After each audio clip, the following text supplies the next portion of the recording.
Hey everyone, I'm Lacey, and if you clicked on this video, you know a snoring partner can be annoying on good nights, but on the worst nights, it can be super disruptive and like you just want to strangle your partner. The good news is there are a few things you and your partner can do to help each other get a great night of sleep. So here are 6 of our best tips. And by the way, if you have a solution that we didn't cover, leave us a note in the comments. We would love to know what you do to deal with a partner who snores.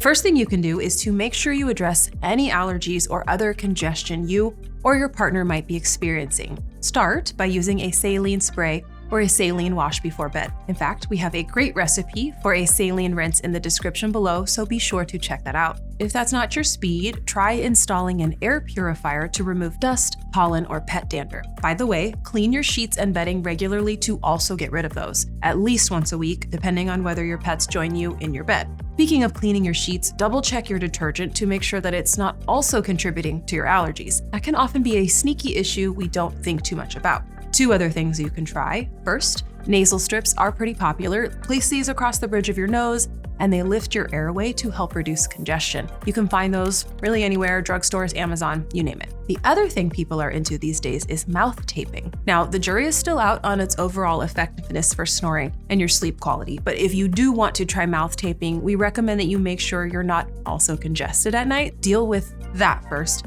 so you don't suffocate. We recommend you find some medical grade tape. Again, easy to find on Amazon or a drugstore, but please don't reach for duct tape or whatever tape you have in that one junk drawer. You know what I'm talking about. Don't use that. You'll place those mouth taping strips vertically on your mouth, not across your mouth like you're a prisoner in a heist movie, like this.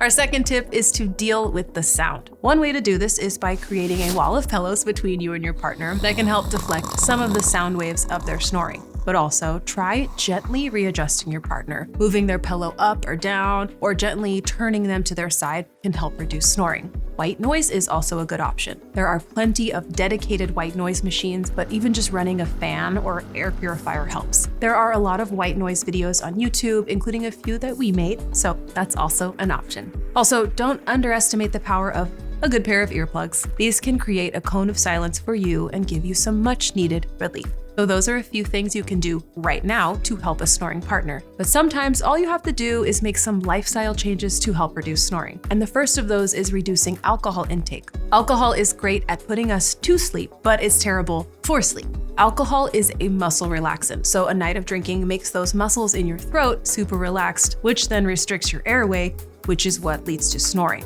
If you do want to enjoy a drink or 3, stop alcohol 3 hours before bed and have a glass of water in between each drink.